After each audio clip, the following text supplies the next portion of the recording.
নিচে যখন আমরা সূর্য ডুবে গেছে দেখি, অনেক সময় অনেক উপরে উঠলে দেখা যায় সূর্য তখনও ডুবে নাই। উপর থেকে সূর্য দেখা যায় যে একটু পরে ডুবছে। এখন কেউ বিমানে বসছে, বিমান ছেড়ে দিবে, রানওয়েতে আছে, এদিকে ইফতারের টাইম হয়ে গেছে, সূর্য ডুবে গেছে, মাগরিবের ওয়াক্ত হয়ে গেছে, আজান হয়ে গেছে। তিনি খেজুর পানি খেয়ে বিসমিল্লাহ পড়ে রোজা ভেঙে ফেলেছেন। বিমান রানওয়ে দিয়ে আস্তে করে আপনার ফ্লাই করেছে। এই বিমান উড্ডয়নের পর উপরে যাওয়ার পর দেখা যাচ্ছে আরে সূর্য দেখা যাচ্ছে, নিচে কিন্তু সূর্য ডুবে গেছে। এখন সেই রোজা আবার রাখতে হবে কিনা, খেয়ে তো ফেলছে আগেই। এরপরে প্রশ্ন, ইসলামে নারীদের সাক্ষী পুরুষের সাক্ষীর চেয়ে দুর্বল কেন? অর্থাৎ দুজন মহিলার সাক্ষী একজন পুরুষের সাক্ষীর সমপর্যায়ের কেন? আস-সুন্নাহ ফাউন্ডেশন যে এত বড় বড় সেবার কাজ পরিচালনা করে, এত টাকা কোথায় পান?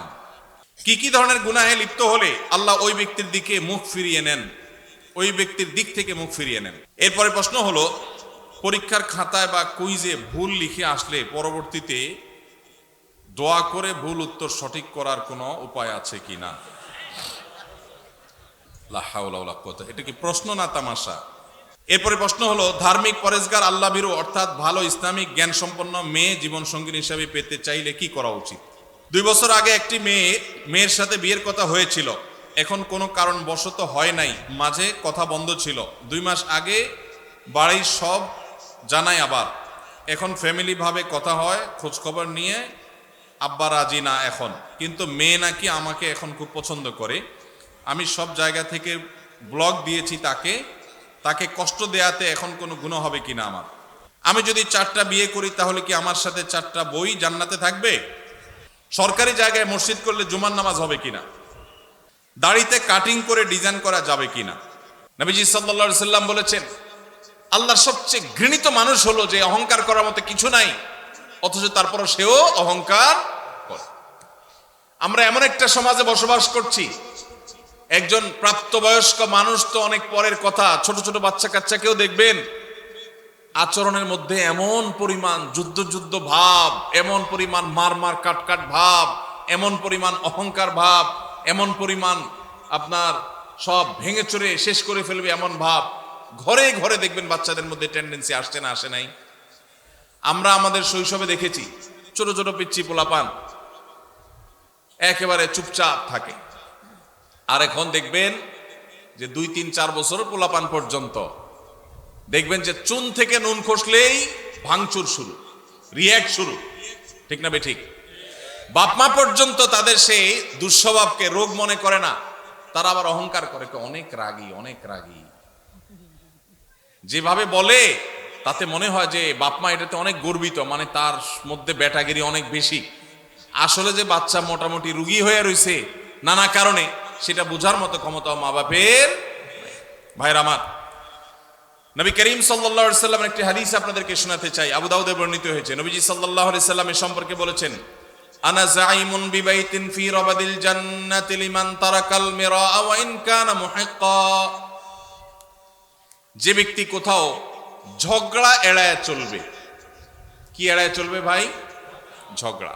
আপনি বাজারে গেছেন, রিকশা দিয়ে যাচ্ছেন, কারোর সাথে এমন কোন উপলক্ষ তৈরি হলো, একজন রাস্তার মাঝখানে দাঁড়ায় আছে, আপনার রিকশার যতই বেল বাজানো হচ্ছে উনি সরেন না। এরপরে যখন ওনাকে একটু ভালোভাবে বলতে গেছেন, উনি গায়ের দিকে তাড়ায় আসছে। আপনি এখন চাইলে তার 5টা কথা শুনাইতে পারেন যে ভাই রাস্তাটা কি আপনার বাপের, অনেক কথাই বলতে পারেন, কিন্তু আপনি দেখছেন যে কথা বলতে গেলে কথা বাড়বে, এবং কথা বাড়লে আমার আখলাক নষ্ট হবে, জবান নষ্ট হবে, মুখ নষ্ট হবে, আমল নষ্ট হবে।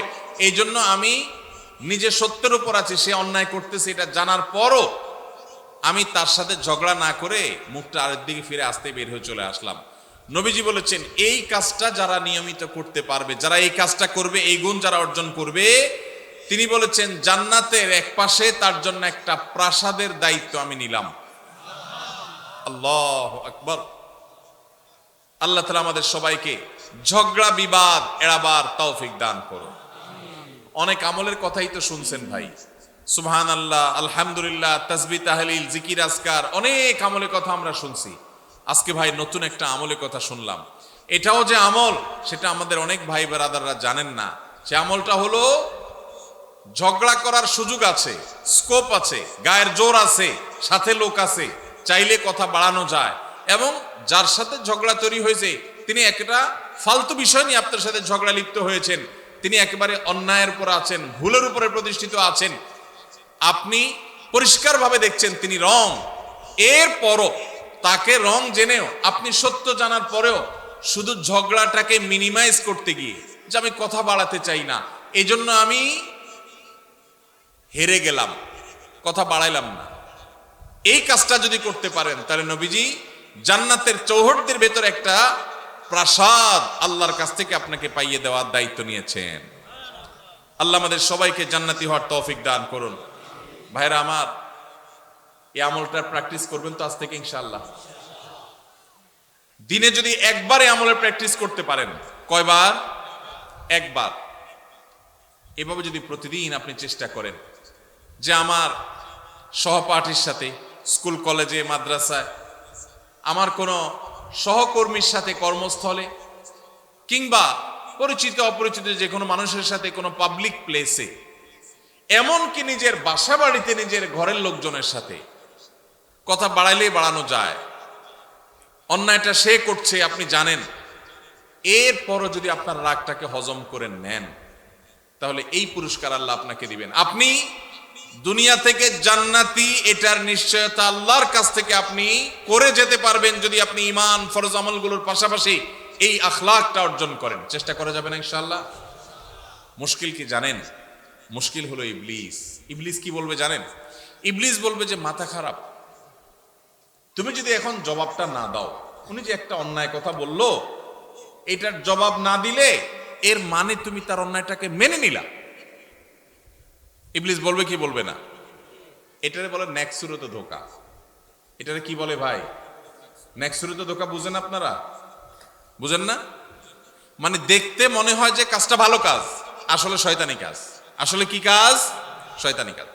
শয়তান আপনাকে সবসময় উত্তেজিত করবে। শয়তান বলবে না, তোমাকে এখানে কিছু বলতে হবে, না বললে তো তুমি হেরে যাবা, তুমি দুর্বল থেকে যাবা। সে মনে করবে তুমি দুর্বল, শয়তানরে বলতে হবে আমি দুর্বল থাকলাম, আমি হাইরাই গেলাম, আমি মেনেই নিলাম। কেন? কারণ ওই যে নবীজি জান্নাতের গ্যারান্টি দিয়েছেন।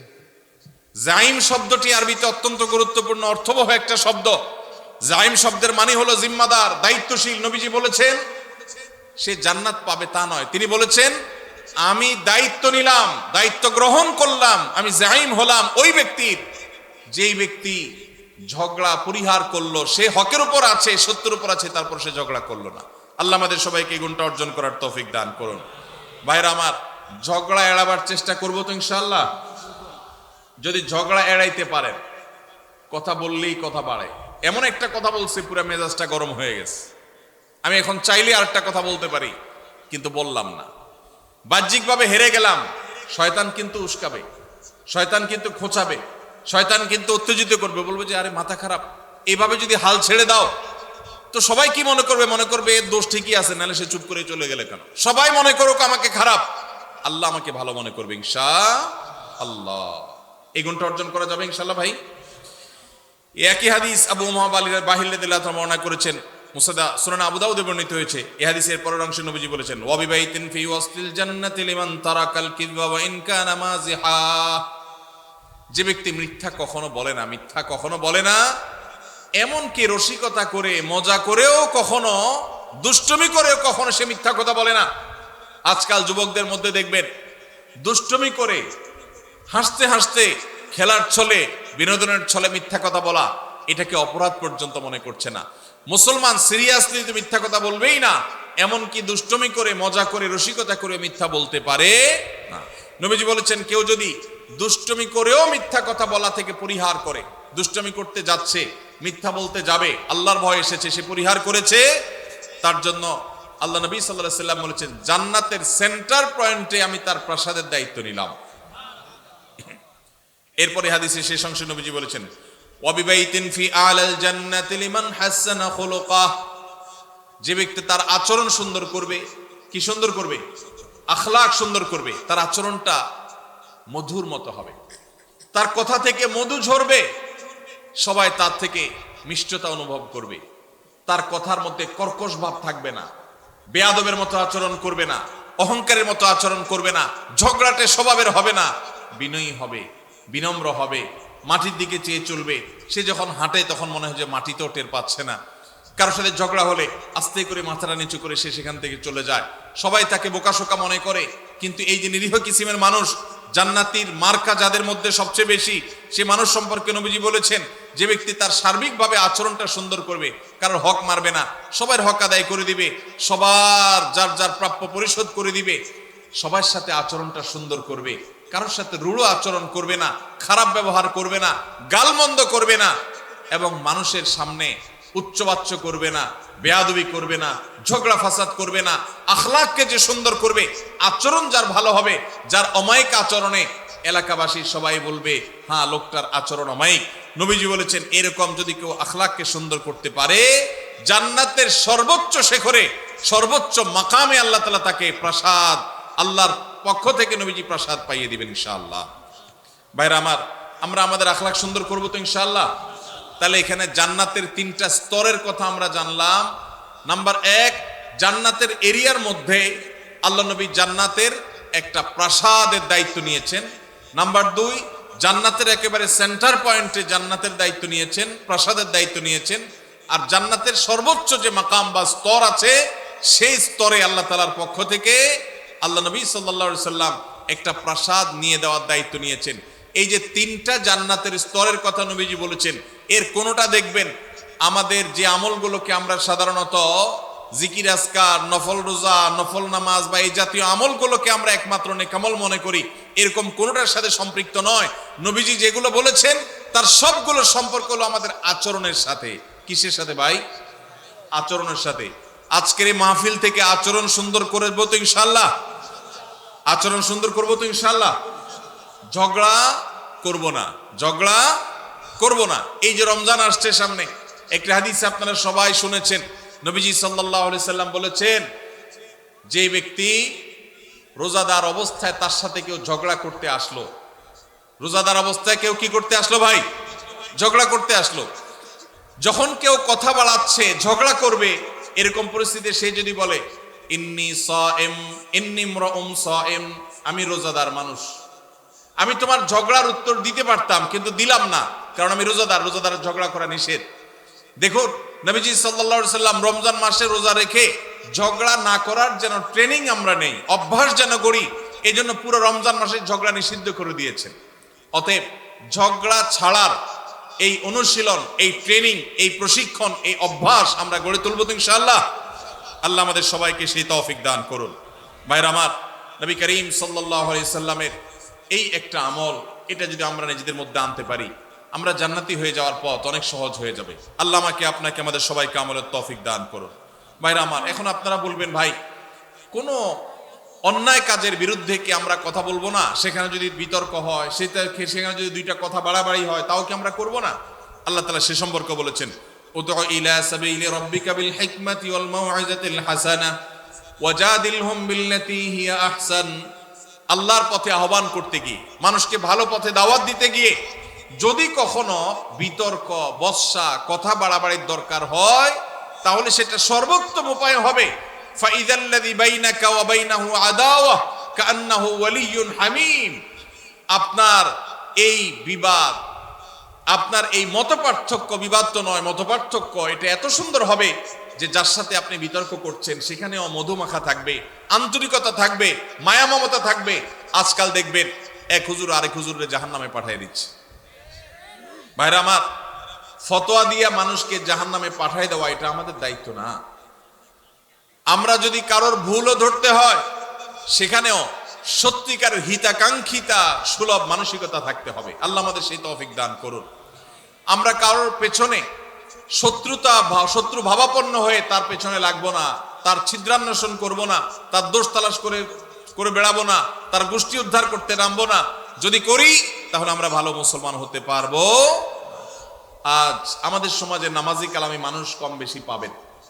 মসজিদে দেখবেন কিছু মানুষ কম হোক বেশি হোক যায়, কিন্তু বাজারে ঘাটে, রাস্তায়, দোকানে, অফিস আদালতে, বিভিন্ন জায়গায় দেখবেন এই মানুষগুলোই আবার বিভিন্ন সময় তাদের আচরণটা খারাপ করে ফেলতেছে, আছে না নাই? আমাদের বেশিরভাগ মানুষ আজ এই রোগী, বেশিরভাগ মানুষ আমরা এই রোগী। আজকের এই মাহফিল থেকে যদি একজন ভাই নিয়ত করেন, একজন যদি মনে মনে প্রতিজ্ঞা করেন, আল্লাহ যেহেতু কোরআনে তুমি বলেছ তোমার রহমানের বান্দা যারা বিনয়ের সাথে রাস্তায় চলাফেরা করে, কেউ মূর্খতা সুলভ আচরণ করলো, জাহেলের মতো একটা ঝগড়ার পথ তৈরি করে দিল, তারপরও সালাম দিয়ে এড়ায় চলে যায়, দেখেও না দেখার ভান করে, বুঝেও না বুঝার ভান করে। আল্লাহ আমি সেরকম বিনয়ী মানুষ হতে চাই, শান্তিপ্রিয় মানুষ হতে চাই। এই প্রতিজ্ঞা করে যদি এখান থেকে যান, আর প্রতিদিন যদি আপনি রাতে শোয়ার আগে নিজের পরীক্ষা নিজে নেন যে আমি আজকে সারাদিনের মধ্যে একটা লোকের সাথেও ঝগড়া চাইলে করতে পারতাম, কিন্তু আমি করলাম না আল্লাহর জন্য, এই এক্সারসাইজটা একবারও করছি কিনা, যদি এটা করতে পারেন তাহলে আমি মনে করবো আজকের মাহফিল সফল এবং সার্থক। আল্লাহ আমাদের সবাইকে সেই তৌফিক দান করুন। ভাইরা আমার, আল্লাহ রাব্বুল আলামিন কোরআনে কারিমে আমাদেরকে শিখিয়েছেন, যদি আমাদের কারোর সাথে কখনো কথা বাড়াবাড়ি পর্যন্ত যায়ও, তাহলে সেটা কখনো মন্দ উপায়ে যাবে না, খারাপ ভাবে যাবে না। আল্লাহ বলেছেন, ওয়ালা তুজাদিলু আহলাল কিতাবি ইল্লা বিল্লাতি হিয়া আহসান। আহলে কিতাবদের সাথে, ইহুদি খ্রিস্টানদের সাথেও যদি তোমাদের কখনো ধর্মীয় বিষয়ে বিতর্ক তৈরি হয়, তো খবরদার তোমরা বিতর্ক করবে বিল্লাতি হিয়া আহসান, সবচেয়ে সুন্দর উপায়ে। আমাদের নবী করিম সাল্লাল্লাহু আলাইহি সাল্লামের সাথে মক্কার মুশরিকদের সাথে, মদিনার ইহুদিদের সাথে আদর্শিক দ্বন্দ্ব ছিল না? কিন্তু আমাদের নবীজি কখনো মুখ খারাপ করেছেন? কি বলেন, মুখ খারাপ করেছেন? ঝগড়াঝাটি করেছেন? গন্ডগোল ফাসাদ করেছেন? আমরা ইসলামের নামে একদল আরেক দলের সাথে মারামারি লিপ্ত হইতে দেখি না? এটা কি সঠিক ইসলাম না ভুল ইসলাম? আমরা ফেসবুকে এক মতের মানুষ আরেক মতের মানুষের গোষ্ঠী উদ্ধার করতে দেখি না? এটা কি সঠিক ইসলাম না ভুল ইসলাম? আল্লাহ আমাদেরকে সঠিক ইসলাম চর্চা করার তৌফিক নসিব করুন। ভাইরা আমার, কারা কারা ঝগড়া যতটুকু করার স্বভাব আছে এটাকে কমাবার নিয়ত করেছেন, একটু হাত তুলে দেখান। আল্লাহ আপনি আমাদের সবার আখলাকগুলোকে সুন্দর করে দেন। আল্লাহ আমাদেরকে আপনি শান্তিপ্রিয় মানুষ বানিয়ে দেন। আল্লাহ আমাদেরকে আপনি আল্লাহ আপনার ওলি বানিয়ে দেন। আল্লাহ আমরা যেন নম্র ভদ্র মানুষ হয়ে যেতে পারি সেই তৌফিক দান করেন। জান্নাতি লোকের মার্কা নিয়ে দুনিয়া থেকে যাওয়ার তৌফিক দান করেন। আজকের মাহফিল থেকে আমাদের অন্তরকে আপনি পরিবর্তন করে দেন। ভাইরা আমার, নবীজি সাল্লাল্লাহু আলাইহি সাল্লাম বলেছেন, মা দাল্লা কওমান বাদি হুদান কানু আলাইহি ইল্লা উতুল জাদাল। নবীজি বলেছেন, আমার পরে কোন সম্প্রদায়, কোন এলাকার মানুষ, কোন জাতি, তারা যদি গোমরা হয় তো মনে রাখবে তাদের মধ্যে গন্ডগোল, ফাসাদ, মারামারি, ঝগড়া, বিবাদ এগুলো বৃদ্ধি হবে। এই কারণেই তারা হক থেকে বিচ্যুত হবে, গোমরা হবে। মানুষ যখন বিতর্ক প্রবণ হয়, বৎসা প্রবণ হয়, ঝগড়া করা তার স্বভাবের মধ্যে চলে আসে, আল্লাহ হক থেকে তাকে দূরে সরায় দেন। সে হক হারিয়ে ফেলে, বিভ্রান্ত হয়ে যায়। এই জন্য ভাইরা, জান্নাতে যাওয়ার যদি প্রত্যাশা থাকে তাহলে মাটির মানুষ হতে হবে, গোয়ার নয়, অহংকারী নয়, বিনয়ী হতে হবে। সমাজের মানুষ বলবে একটু বোকাশোকা, কিন্তু আল্লাহর কাছে আপনি চালাক। সমাজের মানুষ বলবে একটু বেকুব, কিন্তু আল্লাহর কাছে আপনি বুদ্ধিমান। আল্লাহ আমাদের সবাইকে সেই মানুষ হওয়ার তৌফিক দান করুন। সবাই চেষ্টা করবো তো ইনশাআল্লাহ। আল্লাহু আকবার। আমরা যদি এই মাহফিল থেকে ডক্টর খন্দকার আব্দুল্লাহ জাহাঙ্গীর রহমাহুল্লাহর মতো আখলাক নিয়ে যেতে পারি। আপনারা দুইবার এই মাহফিলে, এই মাঠ থেকে স্যারের আলোচনা শুনেছেন, এর আগে অনলাইনে অফলাইনে আগে পরে আপনারা শুনেছেন। স্যার কি কখনো আরেক আলেমের গোষ্ঠী উদ্ধার করতে দেখেছেন কখনো? ভাইরা আমার, আমি আল্লাহর কাছে একান্তে কিছু দোয়া যখন করি, খাস দোয়া কবুলের জায়গাগুলোতে আমার কিছু সিক্রেট দোয়া আছে আল্লাহর কাছে। এর মধ্যে একটা দোয়া হলো, আমি বলি, আল্লাহ আপনি স্যারের মতো ওইরকম সরল সহজ, ওইরকম বিনয়ী, ওইরকম বিনম্র, উম্মার হিতাকাঙ্ক্ষী, উম্মার কল্যাণকামী, উম্মার ঐক্য প্রয়াসী, বিভক্ত উম্মাকে এক করার জন্য যার মধ্যে প্রচন্ড আকুতি ছিল, ব্যাকুলতা ছিল, অস্থিরতা ছিল, নিজস্ব কোনো মিশন নিয়ে উম্মাকে বিভক্ত করার চেষ্টা করেন নাই। আপনি স্যারের মতো সে আখলাক, সে বিনয়, সেই নম্রতা, সেই সুন্দর হাসি, সেই সরলতা, এগুলো আপনি আমাকে দান করেন। আমি একান্তে আল্লাহর কাছে যে কয়েকটা দোয়া সবসময় করার চেষ্টা করি, এর মধ্যে এই দোয়াটা আমি নিয়মিত করি। আল্লাহ রাব্বুল আলামিন আমাদের সবাইকে আমাদের প্রিয় নবী সাল্লাল্লাহু আলাইহি সাল্লামকে অনুসরণ করে বিনয়ী হওয়ার তৌফিক দান করুন। ভাইরা আমার, আমাদের সমাজে গোয়ার মানুষের অভাব নাই। রাস্তা ঘাটে, স্কুলে, কলেজে, ভার্সিটিতে এক এক ঘাট তেড়া মানুষ, অহংকারের ঠেলায়, অহংকারের চোটে দেখবেন যে মানুষ টিকার মতো অবস্থা নাই। হাদিস বলছে এগুলা জাহান্নামী হওয়ার আলামত। কিসের আলামত? আপনার মধ্যে যদি আচরণ থাকে তাহলে এটা খুব অ্যালার্মিং একটা বিষয়, আপনার চেঞ্জ হওয়ার সময় আসছে। আল্লাহ তাআলা আমাদেরকে মাটি হওয়ার তৌফিক দান করুন। আমরা মাটি হব তো ইনশাআল্লাহ। আল্লাহুম্মা জাআলনি ফি আইনি সগীরা। আল্লাহ, আমাদের নিজেদের চোখে আমাদেরকে আপনি ছোট বানায় দেন, তুচ্ছ বানায় দেন। আমি যেন আমাকে খুব তুচ্ছ মনে করি, ছোট মনে করি। আমি যেন অহংকার প্রদর্শন না করি। চেষ্টা করা যাবে তো ইনশাআল্লাহ। ভাইরা আমার, বিনয়ী হওয়ার জন্য বিনয়ী মানুষের সোহবতে যেতে হয়। কি করতে হয়? বিনয়ীদের সোহবতে যেতে হয়। প্রত্যেক এলাকাতে দেখবেন কিছু মানুষ আছেন মাটির মানুষ, কম হোক বেশি হোক সব এলাকায় আছে। আপনার এলাকাতে আপনি খুঁজবেন, আপনার মাদ্রাসা আপনি খুঁজবেন, সবচেয়ে নিরীহ টাইপের মানুষকে, ভদ্র মানুষকে, পারতপক্ষে ঝগড়া করে না, তার সাথে বেশি উঠা বসা করবেন, তার সান্নিধ্য, সাহচর্য, তার সোহবত বেশি বেশি নিবেন এবং আল্লাহর কাছে একান্তে চোখের পানি ফেলে দোয়া করবেন, আল্লাহ আমি বদাখলাক। ভাইরা আমার, আখলাকের চাইতে ওজনে কিছু নাই। এই যে হাদিসে দেখলেন আবু উমামা বাহিল রাদিয়াল্লাহু তাআলা আনহু বর্ণনা করেছেন, সুনান আবু দাউদের হাদিস, নবীজি বলেছেন আমি ওই ব্যক্তিকে জান্নাতের সর্বোচ্চ জায়গায় আল্লাহর কাছ থেকে প্রসাদ সেখানে আদায় করে দিব যেই ব্যক্তি তার আখলাকটা সুন্দর করতে পেরেছে। আল্লাহু আকবার। নবীজি এটা বলেন নাই যে সবচেয়ে বেশি নফল রোজা রাখে, যে সবচেয়ে বেশি বড় পাগড়ি বাঁধে, যে সবচেয়ে বেশি তাসবিহ তাহলিল করে, যে সবচেয়ে বেশি নফল রোজা করে, যে সবচেয়ে বেশি দান সাদেকা করে, যে সবচেয়ে বেশি ওয়াজ করে, যে সবচেয়ে বেশি ওয়াজ শুনে, যে সবচেয়ে বেশি অন্য ভালো আমল করে। নবীজি বলেন নাই তার জন্য জান্নাতের সর্বোচ্চ জায়গা আমি প্রসাদ আল্লাহর কাছ থেকে আদায় করে দিব। নবীজি বলেছেন যার আখলাকটা সুন্দর, যার আচরণটা সুন্দর, যার স্ত্রী বলে না আমার স্বামীর ব্যবহার ভালো, তার মতো অমায়িক মানুষ হয় না। যার প্রতিবেশী বলে উনি আমাদের কখনো কষ্ট দেন না, বিরক্ত করেন না, কখনো হক নষ্ট করেন না। যিনি বাজারে গেলে কারোর সাথে গায়ে পড়ে ঝগড়া তো দূরের কথা, কেউ বা গায়ে পড়ে ঝগড়া করতে আসলে নিজে হেরে গিয়েও আরেকজনকে জিতে দিয়ে চলে আসেন। এই বিনম্র মানুষগুলোকে নবীজি এত বড় সুসংবাদ দিয়েছেন। আপনারা অনেকেই হাদিসটি শুনেছেন। নবীজি সাল্লাল্লাহু আলাইহি সাল্লাম বলেছেন মা মিন শাইইন ইউদাউ ফিল মিজানি ইয়াউমাল কিয়ামাতি আসকালু মিন হুসনিল খুলুক। কিয়ামতের দিন মানুষের উত্তম আচরণের চাইতে ওয়েটফুল কোন আমল কিয়ামতের ময়দানে আর উঠবে না।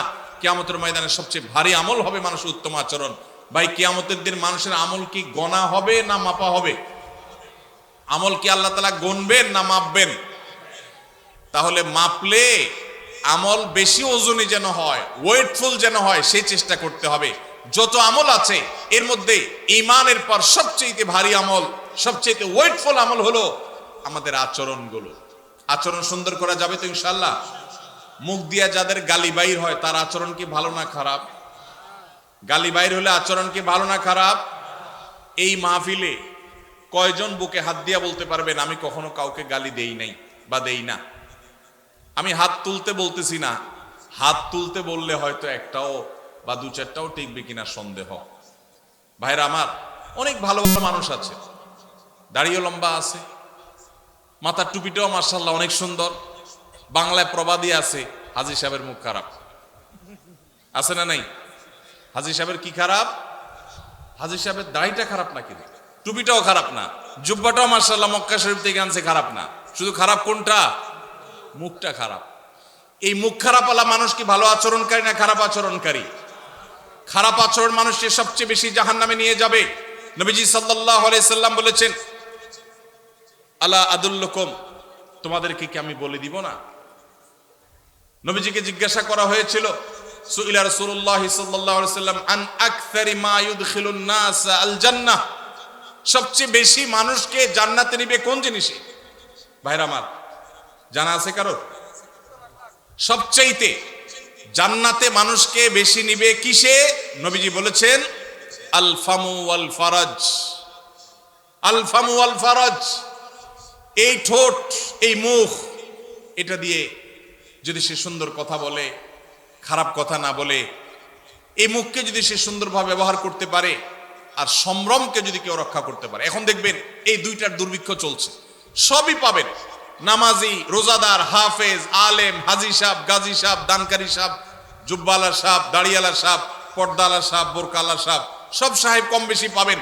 কিন্তু এই সাহেব আপনি খুব বেশি দেখাতে পারবেন না, যেই সাহেবের দুই ঠোঁট দিয়া কখনো বাজে কথা বের হয় নাই।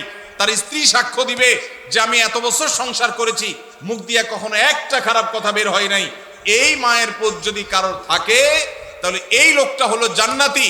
তারে দেখার জন্য টিকিট কেটে হলো যাওয়ার চেষ্টা করবেন। কে জান্নাতি হবেন সেটা আল্লাহ তাআলা ভালো জানেন, কিন্তু নবীজি যে বলেছেন জান্নাতি মানুষের মার্কার কথা, সেই মার্কা তার মধ্যে আছে, সেই হিসাবে বললাম। আল্লাহ তাআলা আমাদেরকে সেই মানুষ হওয়ার তৌফিক দান করুন। চেষ্টা করা যাবে তো ভাই ইনশাআল্লাহ?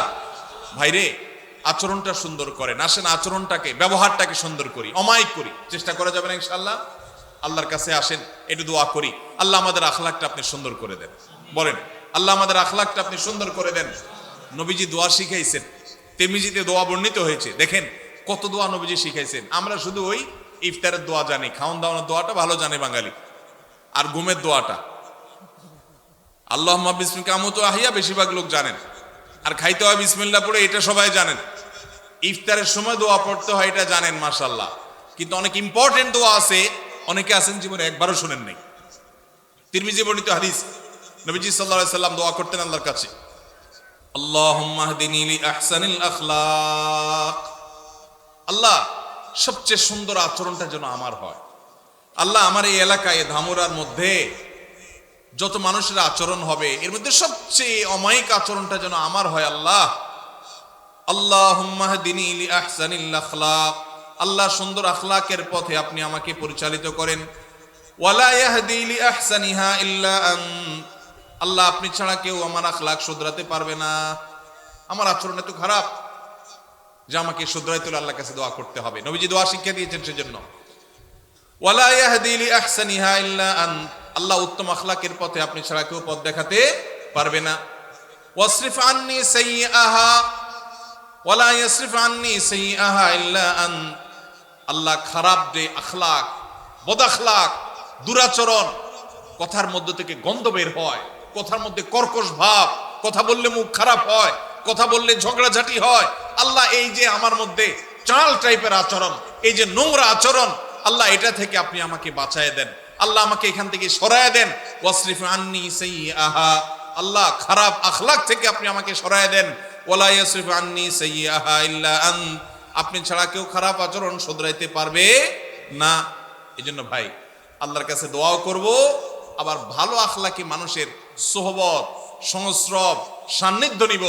অনেক মানুষ আছেন বড় আলেম, আচরণ ভালো না, আছে না নাই? আছে না নাই? বড় দাড়িওয়ালা, বড় হাজি সাহেব, আচরণ ভালো নাই। আর যার দাড়ি নাই, তার মাথা নাই, তার বুধবার, তার আখলাকি আর কি বে আখলাকি কি। যার নামাজেরই খবর নাই, তার তো মাচাই নাই, বুধবার আর মঙ্গলবার কি তার। কিন্তু অনেক মানুষ আছে যে তাদের তলা আছে, তাদের নামাজ রোজা আছে, কিন্তু আখলাক খারাপ। এই আখলাক খারাপটাকে আমরা আবার, শয়তান আমাদের কাছে আমাদের বদ আখলাককে বিভিন্ন নাম দিয়া সুশোভিত করে তুলে ধরে। শয়তান বলে যে আসলে উনি জালালি তবিয়তের। কি তবিয়তের? জালালি তবিয়তের। আস্ত বদ আখলাকি করে জালালি তবিয়ত আমার নবী করিম সাল্লাল্লাহু আলাইহি ওয়াসাল্লামের মধ্যে এটা দেখিনি। কি বলেন? আমাদের নবীজির মধ্যে তথাকথিত জালালি তবিয়ত দেখছেন কখনো আপনি? বলতে পারবেন যে নবীজি সাল্লাল্লাহু আলাইহি ওয়াসাল্লামের জীবনে কখনো রেগে মেগে আগুন হয়ে গেছেন, একদম চিৎকার চেঁচামেচি সব অনেক রাগারাগি করে ফেলছেন? সাহাবীরা বলছেন জালালি তবিয়ত। দেখছেন কখনো? আল্লাহ তাআলা আমাদের আখলাকগুলোকে সুন্দর করার তৌফিক দান করুন। আমি ভাই, এই আমলটার বড় অভাব আমার নিজের মধ্যে অনুভব করি অনেক বেশি। আর এইটার কথা আমি ঘুরে ফিরে বলার চেষ্টা করি আমার আকুতিগুলো আমি বলার। আল্লাহ আমার সব ভাইদেরকে জান্নাতি মানুষ হয়ে যাওয়ার তৌফিক দান করুন। আজকের এই মাহফিল থেকে আমরা এই আমলটা নিয়ে যাব। আমরা ঝগড়া করব না ইনশাআল্লাহ। ঝগড়া করার সুযোগ তৈরি হলেও ঝগড়া করব না। নিজে হকের উপরে থাকলেও আল্লাহর জন্য ঝগড়া এড়ায় যাব, চেষ্টা করব না ইনশাআল্লাহ। আমাদের মা বোনরা যারা শুনছেন তাদেরকেও বলছি, আপনার পাশের ঘরের মহিলার সাথে কোন একটা বিষয় নিয়ে ঝামেলা তৈরি হয়েছে, চাইলেই কথা বাড়ানো যায়, মুখটা বন্ধ করে থুয়ে দেন। আল্লাহর জন্য একটু হজম করেন। আপনার মনে হবে যে আমি তো হাইরা গেলাম, কিছু না বললে তো আমি মনে হচ্ছে আমি শেষ হয়ে গেলাম। এটা শয়তান করায়। শয়তানকে হারাইতে হবে, নিজকে জিতাইতে হবে। আল্লাহ আমাদের সবাইকে তৌফিক দান করুন। ভাইরা আমার কথা শেষ। আমি শুধুমাত্র আপনাদের কাছে আবদার রেখে গেলাম, আবেদন রেখে গেলাম, আমরা যেন উত্তম আখলাক, বিশেষ করে ঝগড়া মুক্ত বাংলাদেশ গড়তে পারি। চেষ্টা করা যাবে না ইনশাআল্লাহ? আমরা কি ঝগড়া সহ বাংলাদেশ চাই না ঝগড়া মুক্ত বাংলাদেশ চাই? ঝগড়া মুক্ত বাংলাদেশ চাই। তাহলে আমার নিজেকে আগে সংশোধন করতে হবে। জগৎ ঠিক হয়ে যাবে আমি ঠিক হলে। আমি নিজে খারাপ, আমি চাই সব ফেরেশতা হয়ে যাক। হবে কোনোদিন? তাহলে আমরা চেষ্টা করবো তো ইনশাআল্লাহ। যত জায়গায় আপনি বাসে উঠছেন, বাসের পাশে সিটালার সাথে একটা ঝগড়ার ইস্যু তৈরি হয়েছে। কি হয়েছে? নাইট কোচে যাচ্ছেন, সামনের সিটে বসা, উনি ওনার সিটটাকে চেয়ার কোচে ডাউন করে দিছে। এমন ডাউন করে দিছে এক হয়ে আপনার বুকের উপর এসে পড়ছে। ঝগড়া করার ইস্যু তৈরি হয়েছে না হয় নাই? সুন্দর করে যদি তাকে বুঝায় বলতে পারেন আলহামদুলিল্লাহ। আর যদি দেখেন যে না তিনি ভুল বুঝতেছেন, বলবেন ভাই সরি, ঠিক আছে থাক, আমার কোনো আপত্তি নাই ভাই, কষ্ট হচ্ছে, তারপর আপনি মেনে নিবেন, আপনি ভালো মুসলমান হতে পারবেন। আর যদি বলেন এই মিয়া সোজা করবেন নাকি আঙ্গুল মাখা করব, হ্যাঁ ভদ্র মানুষের ভাত নাই না, চিনছেন আপনি আমি কে, তাহলে বুঝবেন আপনার লক্ষণ খারাপ। আপনার লক্ষণ, এটা ছোট লোকের আচরণ। এটা কার আচরণ? আর বড় লোকের আচরণ হলো ভাই আপনি রাগ করেন না, সরি ভাই, আপনি মনে কিছু করছেন ভাই, ঠিক আছে ভাই থাক, দরকার নাই, এই যে আমি মেনে নিলাম, এটা হলো ভালো মানুষের গুণ। আল্লাহ আমাদেরকে ভালো মানুষের গুণগুলো অর্জন করার তৌফিক দান করুন। ভাইরা যে সমস্ত প্রশ্ন আসছে অনেক হয়েছে, আমি প্রশ্নগুলো উত্তর সংক্ষেপে দিয়ে যাই। সাইফুল্লাহ ভাই আপনি কষ্ট করে একটু কাজ করে খান। বিসমিল্লাহ। নিচে ইফতার করার পর যদি বিমান আকাশে উড়ে এবং উপরে উঠার পর সূর্য দেখা যায়, তাহলে সেই রোজা কি পুনরায় রাখতে হবে? খুবই দরকারি প্রশ্ন, বিশেষ করে আমাদের প্রবাসী ভাইদের জন্য গুরুত্বপূর্ণ। অনেক সময় হজম নিচে যখন আমরা সূর্য ডুবে গেছে দেখি, অনেক সময় অনেক উপরে উঠলে দেখা যায় সূর্য তখনও ডুবে নাই। উপর থেকে সূর্য দেখা যায় যে একটু পরে ডুবছে। এখন কেউ বিমানে বসছে, বিমান ছেড়ে দিবে, রানওয়েতে আছে, এদিকে ইফতারের টাইম হয়ে গেছে, সূর্য ডুবে গেছে, মাগরিবের ওয়াক্ত হয়ে গেছে, আজান হয়ে গেছে। তিনি খেজুর পানি খেয়ে বিসমিল্লাহ পড়ে রোজা ভেঙে ফেলেছেন। বিমান রানওয়ে দিয়ে আস্তে করে আপনার ফ্লাই করেছে। এই বিমান উড্ডয়নের পর উপরে যাওয়ার পর দেখা যাচ্ছে আরে সূর্য দেখা যাচ্ছে, নিচে কিন্তু সূর্য ডুবে গেছে। এখন সেই রোজা আবার রাখতে হবে কিনা? খেয়ে তো ফেলছে আগেই। উত্তর হলো এই রোজা আর রাখা লাগবে না, কারণ তিনি রোজা পরিপূর্ণ করে ফেলেছেন। একজন মানুষ রোজা পরিপূর্ণ করার পর যদি কোথাও যান, যে দেখেন যে না সেখানে রোজা চলছে, তাহলে তার আগের রোজা যে বাতিল হয়ে গেছে তা কিন্তু না, সে রোজা তার রাখতে হবে না, আর সে রোজা তার আদায় হয়ে যাবে ইনশাআল্লাহ। কারণ তিনি যখন যেখানে আছেন সেখানকার সূর্য ডুবা দেখে তিনি আমল করবেন। সূর্য ডুবে গেছে, অতএব তিনি ইফতার করে ফেলেছেন, তার রোজা হয়ে যাবে ইনশাআল্লাহ। এরপরে প্রশ্ন হলো, পরীক্ষার খাতায় বা কুইজে ভুল লিখে আসলে পরবর্তীতে দোয়া করে ভুল উত্তর সঠিক করার কোনো উপায় আছে কিনা? লা হাওলা ওয়ালা কুওয়াতা। এটা কি প্রশ্ন না তামাশা? হ্যাঁ, একবার আমার নামও লিখে দিয়েছে শেষে দিয়ে সুন্দর করে। ভাই এই প্রশ্ন আমার ফাঁকিবাজ ছাত্র ভাইয়ের প্রশ্ন। আপনাদেরকে একটা মার্কা দেই, মার্কা একটা আলামত দেই, ফাঁকিবাজ ছাত্র বোঝার একটা আলামত।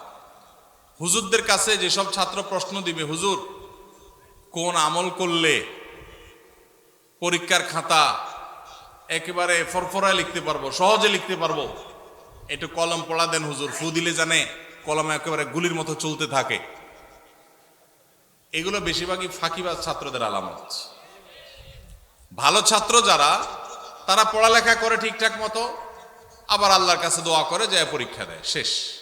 আর ফাঁকিবাজ যারা, সে তো জানে পড়ালেখা করে নাই, টোটো করে ঘুরে বেড়াইছে, এই জন্য হুজুরের কাছ থেকে কলম পড়া, এটা সেটা দুনিয়ার ডানে বামে বিভিন্ন পথে যায়। এই জন্য পরীক্ষা ভালো হওয়ার আমল কি যদি বলেন, আমি বলবো পরীক্ষা ভালো হওয়ার আমল হলো পড়ালেখা বেশি করে করা, সুন্দর করে করা, ভালো করে করা। এটা হলো পরীক্ষা ভালো হওয়ার আমল। ফাঁকি ঝুঁকি করবেন আর একটা দোয়া পড়লে সব ফাঁকি ঝুঁকি বাদ হইয়া পরীক্ষার খাতা সব লিখতে পারবেন আর সব পানির মতো সহজ প্রশ্ন চলে আসবে, এরকম কোনো আমলের কথা আমার জানা নাই।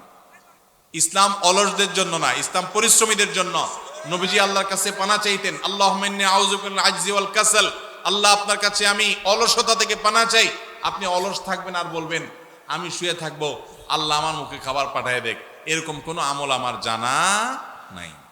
অতএব ভালো করে পড়ালেখা করবেন তো ইনশাআল্লাহ ছাত্র ভাইরা, মনোযোগ দিয়ে পড়াশোনা করবেন এবং আল্লাহর কাছে দোয়া করবেন, আল্লাহ ইনশাআল্লাহ সাকসেস করবেন। আস-সুন্নাহ ফাউন্ডেশন যে এত বড় বড় সেবার কাজ পরিচালনা করে, এত টাকা কোথায় পান? ভাইরা আমার, আস-সুন্নাহ ফাউন্ডেশনের অনেক কার্যক্রম আপনারা দেখেন অনলাইনে অফলাইনে বিভিন্নভাবে। মূলত একটা প্রজেক্ট বাস্তবায়ন করতে আমরা যে পরিমাণ টাকা খরচ করি, অনেকে মনে করেন এর চাইতে অনেক বেশি টাকা লাগে।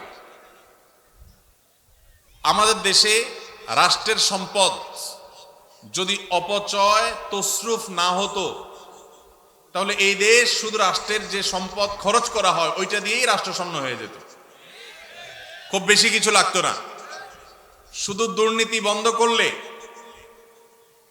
অপশাসন বন্ধ করা গেলে, অপচয় বন্ধ করা গেলে, রাষ্ট্রের টাকাকে যদি আমানত মনে করে কর্তা ব্যক্তিরা প্রতিটা টাকা চিবিয়ে রস যেরকম বের করে নিজের পকেটের টাকাটার, ওইরকম রাষ্ট্রের টাকাটা যদি আমানত মনে করে খরচ করত, তাহলে যে পরিমাণ টাকা রাষ্ট্র খরচ করে তাতে রাষ্ট্রের আসলে তেমন কোনো সংকট থাকার কথা না। আমরা ক্ষুদ্র সেবামূলক কাজ করে আমরা দেখেছি যে একটা প্রজেক্টে 20-50 লাখ টাকা দিয়ে কত যে কাজ করা যায়, কত যে পরিবারকে স্থায়ীভাবে তাদের দারিদ্র্য বিমোচন করা যায়, অথচ শত শত হাজার কোটি টাকা চলে যায় আমাদের ছোটখাটো প্রজেক্টে। তো সেইগুলা যদি আমরা রোধ করতে পারতাম তাহলে আসলে টাকা অনেক বেশি লাগতো না। আস-সুন্নাহ ফাউন্ডেশন যে শত শত কোটি টাকা নিয়ে বসে আছে আর খরচ করে, আসলে তা কিন্তু না। মূলত প্রথমত আল্লাহর বরকত, দ্বিতীয়ত হলো আমাদের একটা দীপ্ত শপথ আছে, সেটা হলো নিজের পকেটের টাকা খরচ করতে এত চিন্তা করব না, মানুষের দানের টাকা খরচ করতে যতবার চিন্তা করব। এবং আল্লাহর ফজলে সেজন্য আল্লাহ তাআলা বরকত দেন।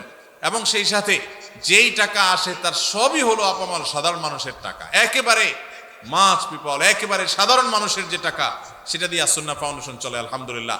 আপনারা যারা যুবকরা আছেন, এলাকায় সেবামূলক কাজ করতে চান, অনেকে চান কি চান না আপনারা অনেকে হয়তো বলবেন, ভাই আপনার ফাউন্ডেশন থেকে কিছু আমাদেরকে শীতবস্ত্র পাঠিয়ে দেন, কিছু টাকা পয়সা দেন, কিছু আমাদের ত্রাণ দেন, আমরা এলাকায় কাজ করি।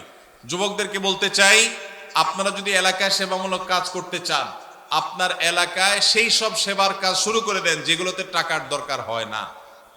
এরকম কাজ আছে না নাই?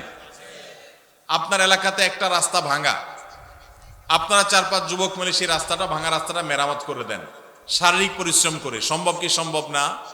আপনি যখন এই কাজটা করবেন, আল্লাহ আপনাকে এর চেয়ে বেশি কাজ করার তৌফিক দান করবেন। এরপরে প্রশ্ন, ইসলামে নারীদের সাক্ষী পুরুষের সাক্ষীর চেয়ে দুর্বল কেন? অর্থাৎ দুইজন মহিলার সাক্ষী একজন পুরুষের সাক্ষীর সমপর্যায়ের কেন? বিষয়টি বুঝিয়ে বললে ভালো হতো, ধন্যবাদ।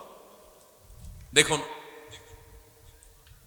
ইসলামে বিভিন্ন চুক্তি, লেনদেন, কায় কারবার, এগুলোর সাক্ষ্য দেওয়ার ক্ষেত্রে দুইজন নারীর সাক্ষ্যকে একজন পুরুষের স্বাক্ষর সমান ধরা হয়েছে। এখন সঙ্গত কারণেই প্রশ্ন আসলো যে পুরুষ একজন সাক্ষ্য দিলে যেই কোনো লেনদেনে, যে কোনো কাজ কারবারে সেটা একজনের সাক্ষ্য হিসেবে বিবেচিত হবে, কিন্তু মহিলা যখন সাক্ষ্য দিবে তখন দুইজনেরটা একজন পুরুষের সমান কেন হবে? মহিলা কি মানুষ না? কত মহিলা আছে পুরুষের চাইতে আমলের দিক থেকে আরো ভালো, আছে না নাই? অনেক পুরুষ আছেন যিনি পুরুষের চাইতে বেশি আল্লাহর প্রিয় বান্দা। তাহলে সেক্ষেত্রে সাক্ষ্য দেওয়ার ক্ষেত্রে নারীর অর্ধেক কেন? এর উত্তর হলো, ইমাম মুহাম্মদ রহমতুল্লাহ আলাই, ইমাম আজম আবু হানিফা রহমতুল্লাহ আলাইহির একজন ছাত্র, ইসলামের ইতিহাসের একজন বড় ইমাম, ইমাম মুহাম্মদ রহমতুল্লাহ আলাই, তিনি বলেছেন, যেহেতু সচরাচর চুক্তি, কাজ কারবার, বাহিরের লেনদেন, এগুলোতে নারীরা উপস্থিত থাকে না, সচরাচর মেয়েদের উপস্থিতি সেসব জায়গায় থাকে না। একটা চুক্তি হচ্ছে, একটা লিখিত হচ্ছে, সেখানে মহিলাদের উপস্থিতি সাধারণত কম থাকে, পুরুষরাই থাকে। যেহেতু তাদের উপস্থিতিটা সচরাচর থাকে না, অতএব তাদের কেউ যদি সাক্ষ্য দেয় তাহলে ব্যাপারটা একটু স্ট্রং করার দরকার আছে, কারণ তার তো থাকার কথা না, কিভাবে সাক্ষ্য দিল? সেজন্য এটাকে স্ট্রং করবার জন্য আরেকজন নারী সাক্ষ্য যখন দেয় তখন সেই স্ট্রংনেসটা চলে আসে। শুধুমাত্র ওই সাক্ষ্যটার মধ্যে স্ট্রংনেস আনার জন্য দুইজনকে সেখানে একজন পুরুষের সমান ধরা হয়েছে। এখানে কোনো মর্যাদার তারতম্য বোঝাবার জন্য নয়, যে নারী তো বাহিরে সাধারণত থাকে না, যদি সাক্ষ্য দেয় তাহলে সেক্ষেত্রে মানুষের মনের মধ্যে এই সংশয় আসতে পারে নারী কোত্থেকে আসলো এখানে। এই সংশয় দূর করবার জন্য আরেকজন নারী যখন সাক্ষ্য দেয় তখন আর সংশয় করবার কোনো সুযোগ থাকে না। তাহলে এখানে মর্যাদার কোনো পার্থক্যের জন্য এটি করা হয়নি। এটা আমি মোহাম্মদ রহমতুল্লাহ বলেছেন, আর অনেক ইমামগণ অনেক ব্যাখ্যা দিয়েছেন। কি কি ধরনের গুনাহে লিপ্ত হলে আল্লাহ ওই ব্যক্তির দিকে মুখ ফিরিয়ে নেন, ওই ব্যক্তির দিক থেকে মুখ ফিরিয়ে নেন? ভাইরা আমার, নবী করিম সাল্লাল্লাহু আলাইহি ওয়াসাল্লাম একটি প্রসিদ্ধ হাদিস আছে, তিনি বলেছেন সালাসাতুন লা ইয়াকাল্লিমুহুমুল্লাহু ওয়া লা ইউযাক্কিহিম ওয়া লা ইয়ানজুরু ইলাইহিম ওয়া লাহুম আযাবুন আলীম।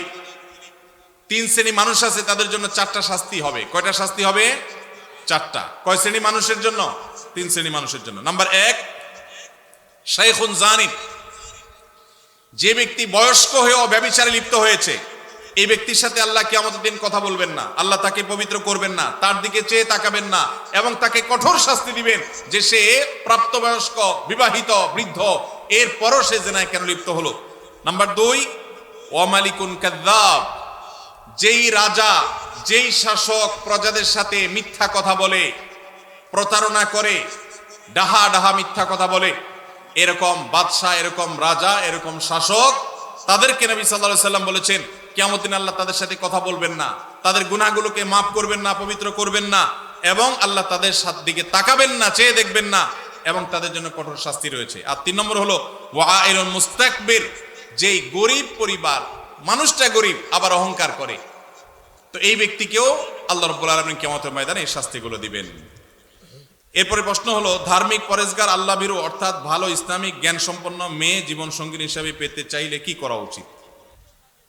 ভাইরা আমার, যুবক যারা বিবাহ করেন নাই, দিনদার ভালো পাত্রীকে যদি জীবন সঙ্গী হিসাবে পাইতে চান তাহলে আপনার নিজেকে ভালো হইতে হবে।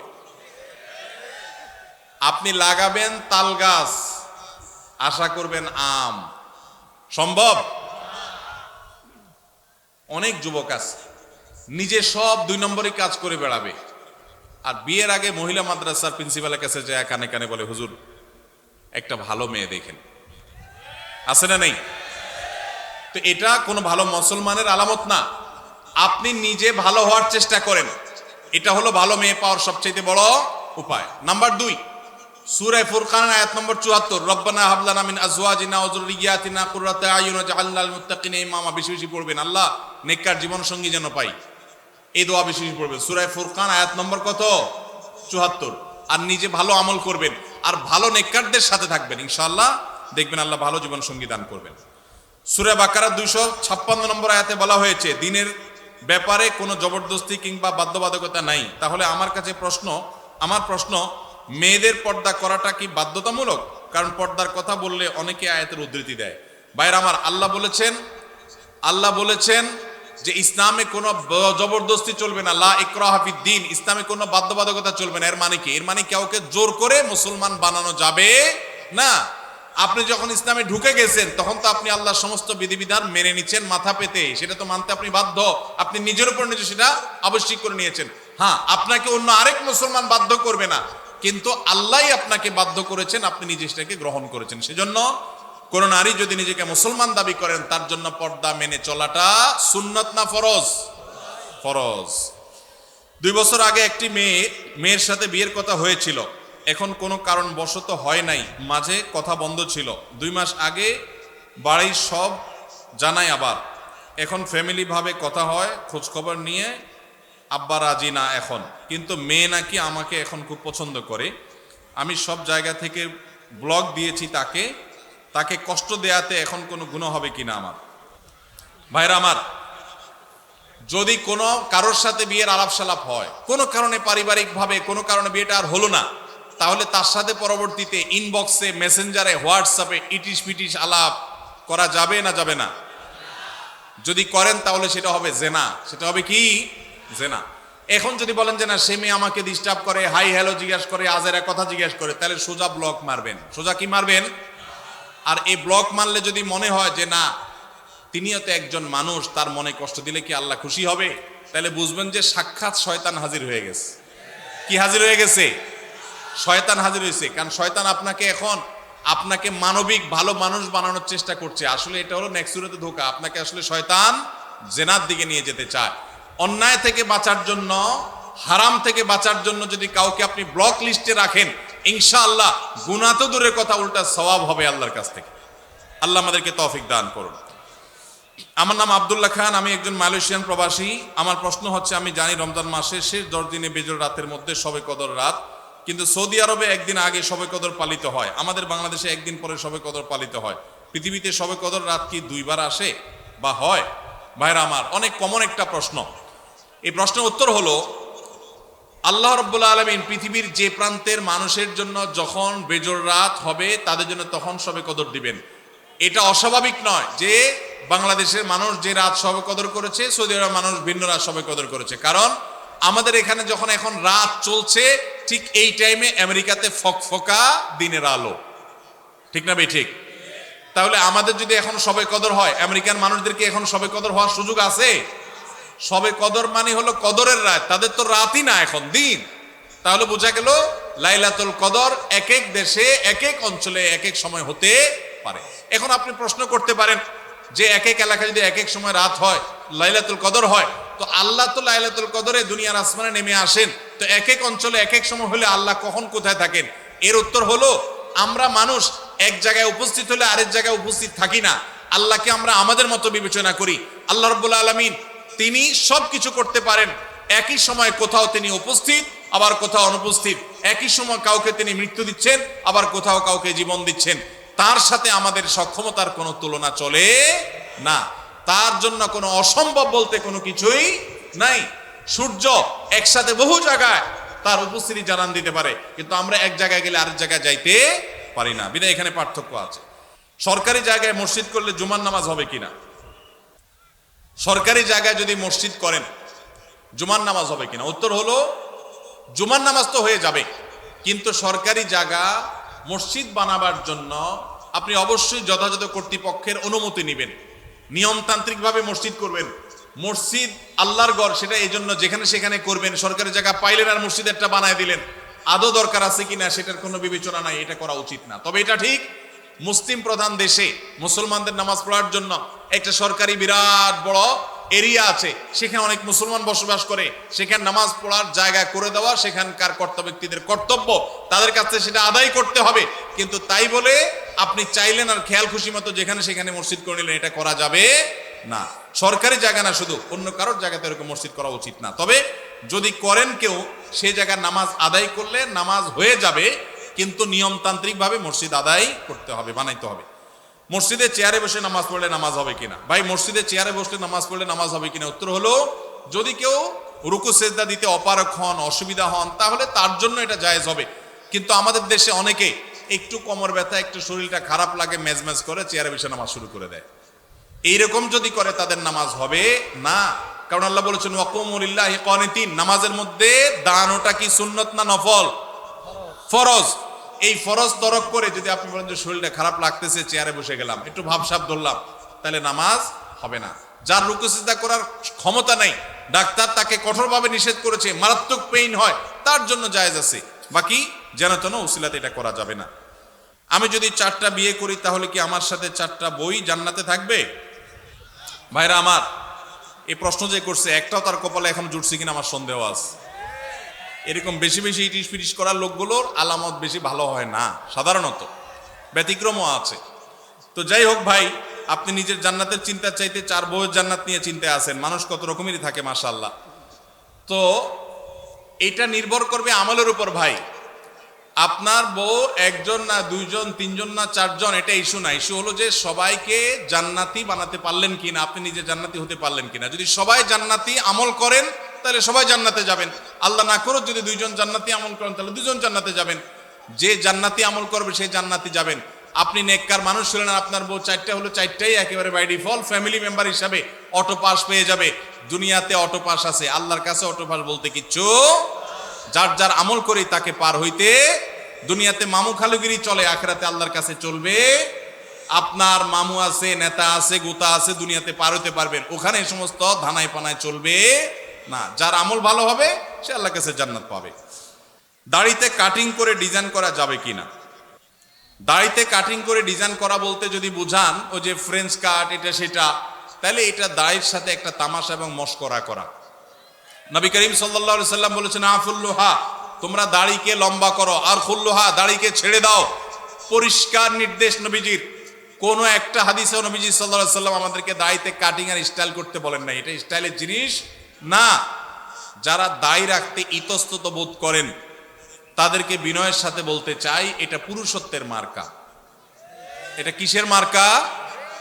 আল্লাহ নারীর শরীরে যা যা দিয়েছেন, নখ আপনারটা বাড়ে, মহিলাদেরটাও বাড়ে, আপনার মাথার চুল আছে তাদেরও আছে, আপনার শরীরের অঙ্গ প্রত্যঙ্গে যেখানে যেখানে যা যা আছে, লোম অবাঞ্ছিত সব তারও আছে। শুধু দুইটা জিনিস, দাড়ি আর গোপ, এগুলো নারীকে আল্লাহ দেন না, আল্লাহ আপনাকে দিয়েছেন। এর জন্য গোপটা ছোট ছোট রাখা আর দাড়ি লম্বা রাখা এটা পুরুষত্বের আলামত।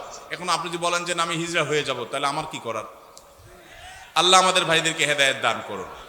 এটা পুরুষত্বের মার্কা, এটা রাখতে কোনো কার্পণ্য করা উচিত না।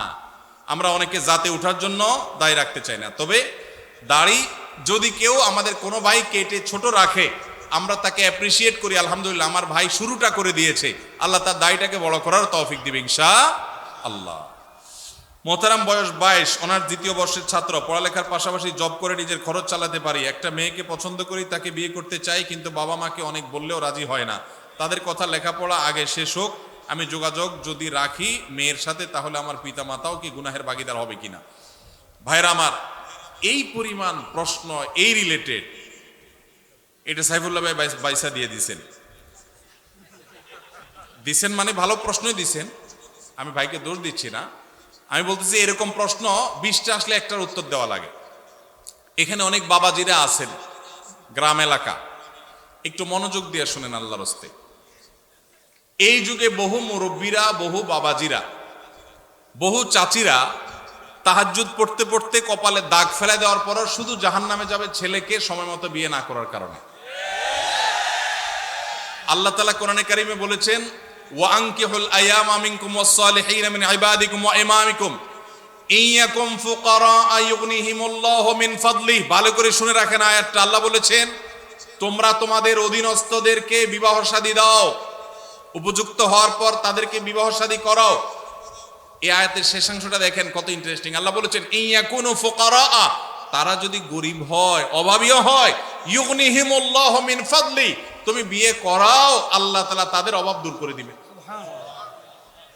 এরপরও যদি বাপমারা, চাচা চাচিরা, আপনারা যদি ছেলে মেয়েদেরকে হাইকোর্ট দেখান সকাল বিকাল, যদি বলেন যে পায়ের উপরে দাঁড়াও, নিজের পায়ের উপরে দাঁড়াও, ছেলে কি আরেকজনের পায়ে দাঁড়ায় রয়েছে নাকি?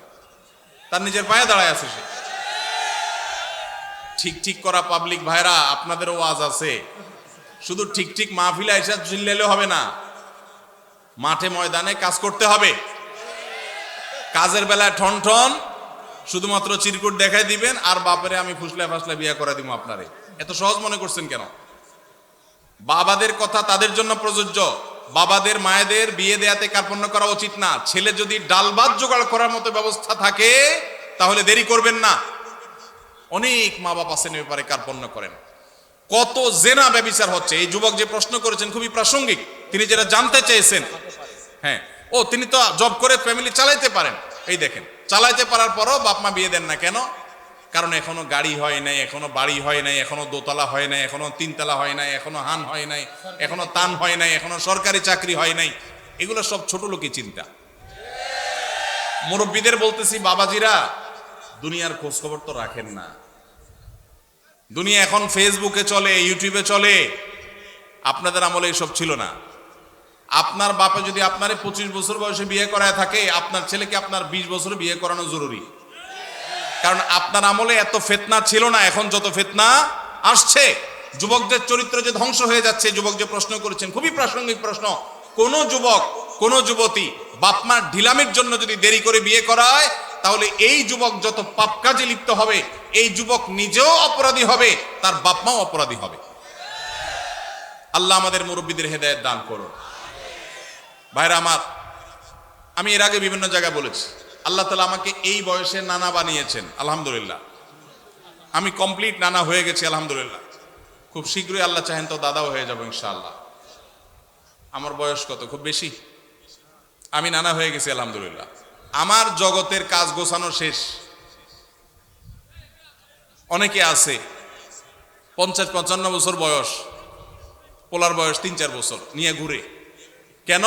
কারণ বিয়ে করছে আদা বুড়া হওয়ার পর। আমরা সময় মতো বিয়ে করেছি, সব গোছগাছ করা কমপ্লিট, এরে বলে বাপের বেটা। আর বেশিরভাগ মানুষ এখন দেখা যায় নিজের পায়ে দাঁড়ানোর নাম করে বিয়েকে পিছাইতে পিছাইতে পিছাইতে বুড়া হয়ে সে তারপর বিয়ে শাদী করে। অতএব যুবক ভাইদের চরিত্র হেফাজতের জন্য মুরব্বীদের উপরে ফরজ, ভালো করে শুনে রাখেন। যে যুবক প্রশ্ন করেছেন সেই যুবককে বিয়ে করানো তার বাপমার উপরে ফরজ, ফরজ, ফরজ। এই ফরজ তো রক্ষার কারণে বহু মুরব্বীরা জাহান্নামে যাবেন।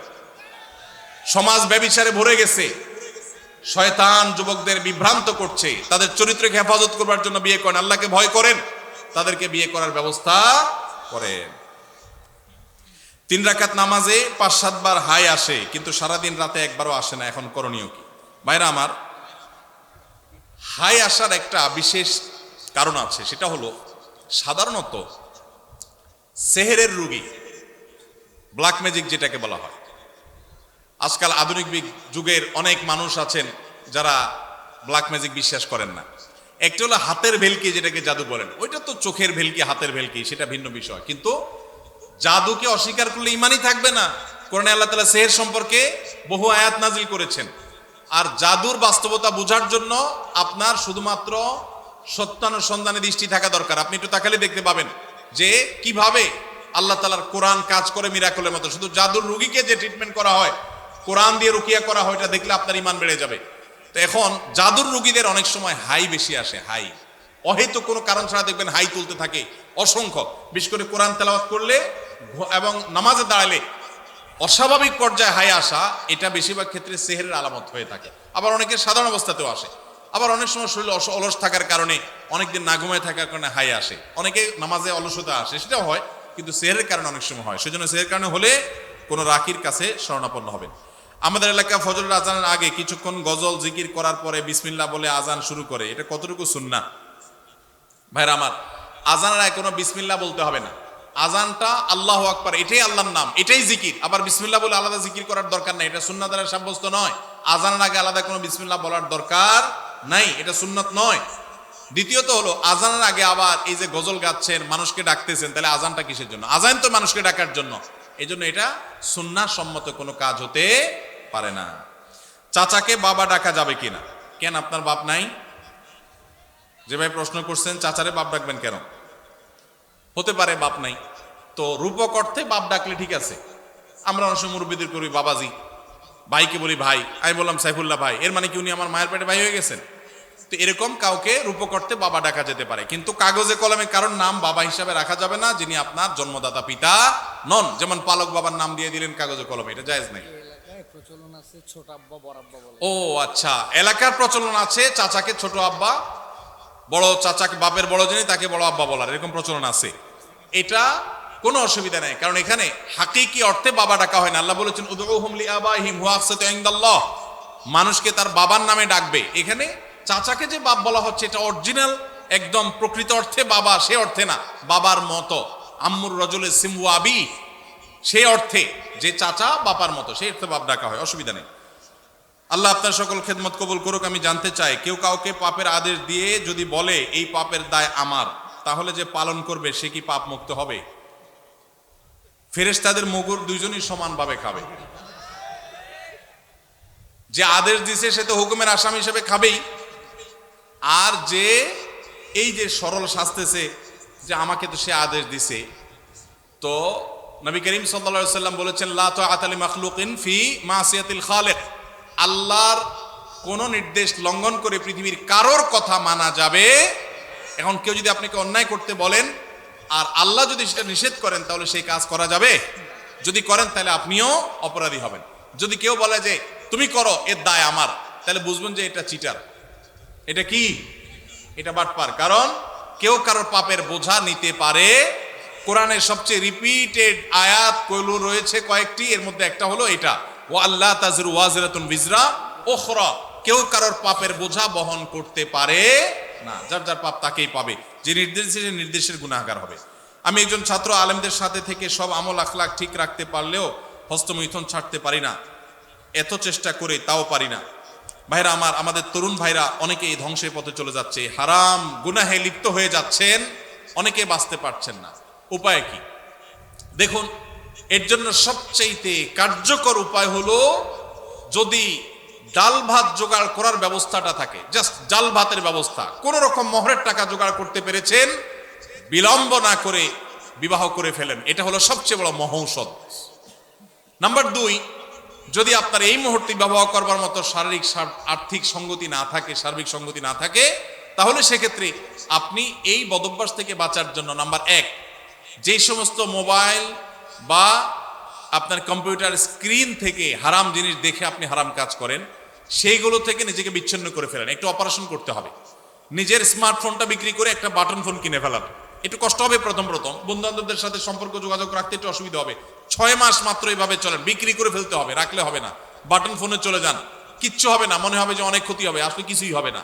আপনার ইমান আমল রক্ষা করার জন্য এইটুকু স্যাক্রিফাইস যদি আপনি করতে পারেন, দেখবেন ইনশাআল্লাহ বদভ্যাস দূর হয়ে গেছে। নাম্বার 3, সাধারণত এই পাপের পাপীরা নির্জনতার এই সময়টাকে কাজে লাগায়। অতএব নির্জনতায় কোনো অবস্থাতে থাকা যাবে না। কোনো কক্ষে একা আছেন, কেউ নাই, দ্রুত বের হয়ে চলে যান, চেষ্টা করেন কোনো মানুষের মধ্যে থাকার জন্য, একাকী থাকবেন না। এবং সেই সাথে আল্লাহর কাছে চোখের পানি ফেলে দোয়া করবেন, দ্রুততার সাথে মোহর এবং হালাল টাকা জোগাড় করে দ্রুততার সাথে বিবাহ করে ফেলবেন। বাপ মা যদি অহেতুক বিবাহ পিছায় আর আপনি বিবিকে, স্ত্রীকে পালার মতো মিনিমাম ব্যবস্থা থাকে, তাহলে আপনি নিজ উদ্যোগে বিবাহ করে ফেলবেন, তারপরও চরিত্র হেফাজত করতে হবে ইনশাআল্লাহ। কোন ইমামের যদি ঘুষ কেলেঙ্কারির অভিযোগ প্রমাণিত হয়, তাহলে তার পিছনে কি নামাজ সহিহ হবে?